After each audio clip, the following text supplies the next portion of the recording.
Hello আমার প্রিয় বন্ধুরা, কেমন আছো?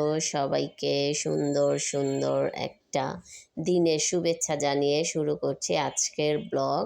তো রান্নার জন্য প্রস্তুত হয়ে চলে আসলাম। তো আজকে শুধু রান্না করব হলো ডাল, আলু, টমেটো দিয়ে একদম একটা মিক্স করে। তো সব সময় মাছ মাংস ভালো লাগে না, তো আজকে মন চাচ্ছে একটু ডাল ভর্তা খাই। তো দেখতেই পাচ্ছ, আমি প্রথমে কড়াইটা চুলাতে দিয়ে দিলাম, এরপর এতে তেল দিয়ে দিচ্ছি পরিমাণ মতো। তো এরপর পেঁয়াজ রসুন কেটে রেখেছি, ওগুলা দিয়ে আমি এখন সুন্দর করে এগুলাকে একটু ব্রাউন করে ভেজে নেব। তো দেখতেই পাচ্ছ, তো আমি পেঁয়াজ আর রসুনগুলাকে একটু ব্রাউন করে ভেজে নিচ্ছি। দেখো, সব সময় মাছ মাংস খাই, ঠিক আছে, মাছ মাংস আসলে অনেক সময়ই ভালো লাগে না, আর গরমের দিনে তো বেশি মাছ মাংস ভালো লাগেই না। তো এখন আমি ময় মশলা দিয়ে দিচ্ছি, এখানে জিরা দিয়ে দিলাম, হলুদ মরিচ লবণ দিয়ে আমি এখন একটু এগুলাকে একটু কষিয়ে নিব সুন্দর করে। তো দেখতেই পাচ্ছ আমার কষানোর কালারটা কিন্তু খুব সুন্দর হয়েছে।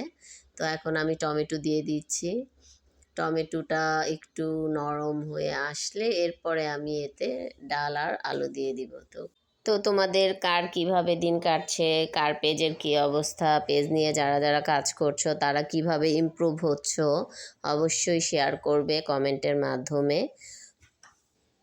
আসলে শেখার কোনো বয়স নেই, চলো একে অপরকে শিখাই এবং একে অপরের কাছ থেকে শিখি।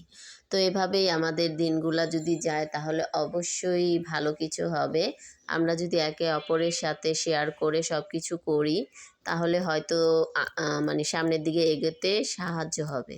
তো আর যাই হোক, সবাই সবার মতামত অবশ্যই কমেন্টে জানাবা। আর এদিকে আমার রান্না প্রায় শেষের দিকেই হয়ে যাচ্ছে। তো সবাইকে শুভেচ্ছা জানিয়ে আবারও আমি আমার এই ব্লগটা এখানেই শেষ করছি। তো তোমরা কিন্তু অবশ্যই তোমাদের মতামত কমেন্টে জানাবে, ঠিক আছে? তো এই আশাই তোমাদের কাছ থেকে এখন বিদায় নিচ্ছি। খোদা হাফেজ আপুরা।